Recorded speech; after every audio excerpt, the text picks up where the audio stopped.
Un garnement a carrément scié l'escalier de sa propre maison, puis a enduit les marches de Saint-Doux. Par un froid glacial de U10 degrés C, il a arrosé un peu partout avec un tuyau d'arrosage, et très vite, l'eau a gelé en formant de longues stalactites de glace sur le toit. Ensuite, il a même vidé un bidon entier d'essence dans les canalisations. Toute cette incroyable préparation n'avait qu'un seul but, se débarrasser de deux cambrioleurs particulièrement maladroits. À peine arrivés sur place, leur voiture a dérapé et s'est encastrée dans un pilier. Avant même d'avoir volé quoi que ce soit, ils venaient déjà de perdre l'équivalent de 2 millions. Dépités, ils ont dû continuer à pied, mais avec le sol entièrement gelé, ils n'ont fait que glisser et tomber lourdement.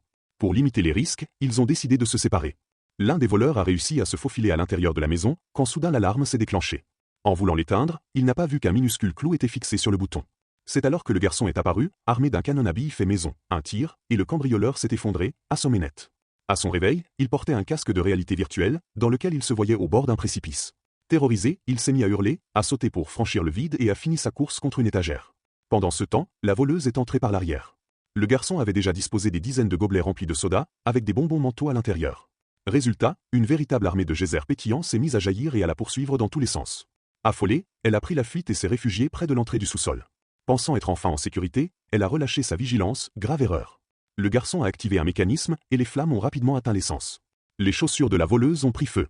Elle a essayé d'éteindre les flammes avec de l'eau, mais le robinet avait été trafiqué, de l'eau glacée a jailli, lui donnant l'impression de geler sur place. Le feu s'est éteint, mais elle était à 2 doigts de craquer. Cherchant à se réchauffer, elle a voulu rentrer dans la maison, mais la porte semblait verrouillée.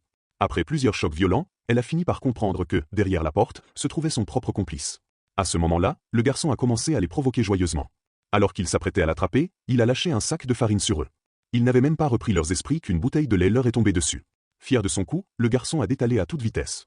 Les deux voleurs ont tenté de le poursuivre, mais ont soudain réalisé que le sol sous leurs pieds était recouvert de fumée, et l'aventure tournait définitivement au fiasco.